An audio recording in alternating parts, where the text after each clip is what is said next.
एक सवाल जो हम में से कई लोगों के दिमाग में घूमता रहता है, क्या दूध पीने से सच में पिंपल्स होते हैं? ये एक ऐसी बहस है जो पता नहीं कब से चली आ रही है। तो चलिए आज इस गुत्थी को सुलझाते हैं और पता लगाते हैं कि सच आखिर है क्या। तो सवाल बिल्कुल सीधा है।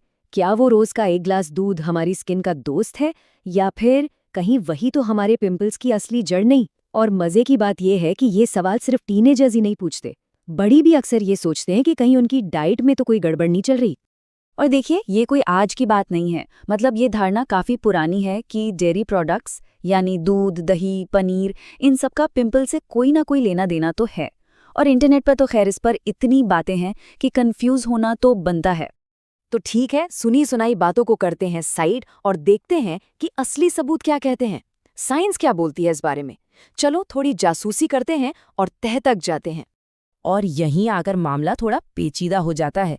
देखिए, एक तरफ कुछ स्टडीज हैं जो साफ साफ कहती हैं कि हाँ भाई, डेयरी प्रोडक्ट्स और पिंपल्स में एक लिंक तो है, लेकिन वहीं दूसरी तरफ कुछ स्टडीज कहती हैं कि नहीं, ऐसा कोई पक्का सबूत नहीं है। और जब रिसर्च ही आपस में बटी हुई हो तो कन्फ्यूजन तो होगा ही, है ना? तो अगर हम दूध को सीधे सीधे विलेन नहीं बना सकते, तो फिर असली गुनहगार है कौन? क्या दूध के अंदर ही कुछ ऐसा छिपा है जो पिंपल्स को बढ़ा रहा है, या फिर कहानी कुछ और ही है?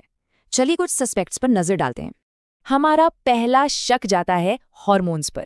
देखिए, गाय के दूध में कुछ नेचुरल हार्मोन्स होते हैं और रिसर्च ये बताती है कि जिन लोगों के शरीर में इन हार्मोन्स का लेवल ज्यादा होता है, उन्हें पिंपल्स होने के चांस भी ज्यादा हो सकते हैं। तो क्या पता विलन दूध नहीं बल्कि उसके अंदर छिपे ये हार्मोन्स हो। अच्छा, हमारा दूसरा संदिग्ध है प्रोटीन।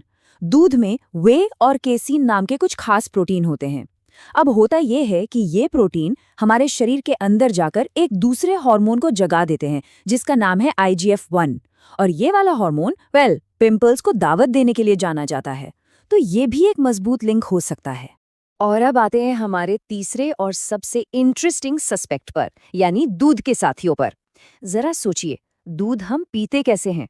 अक्सर मीठे मिल्क शेक में, या फिर आइसक्रीम में, या चीज से लबालब पिज्जा में। तो कहीं ऐसा तो नहीं कि हम बेचारे दूध को बदनाम कर रहे हैं और असली गुनहगार तो उसके साथ आने वाली ढेर सारी चीनी और फैट हैं? तो ठीक है, हमने सारे सबूत देख लिए, सारे सस्पेक्ट से पूछताछ भी कर ली। अब टाइम है ग्रैंड फिनाले का। सारी कड़ियों को जोड़कर देखते हैं कि आखिर इस केस का नतीजा क्या निकलता है।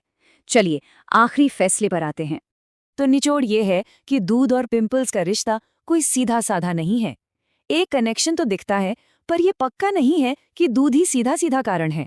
असली वजह वो हार्मोन्स हो सकते हैं जिनकी हमने बात की, या फिर वो प्रोटीन, या फिर वो शुगर और फैट जो डेयरी प्रोडक्ट्स के साथ आते हैं। कुल मिलाकर ये मामला काफी कॉम्प्लेक्स है और इसका जवाब सिंपल हाँ या ना में देना मुश्किल है।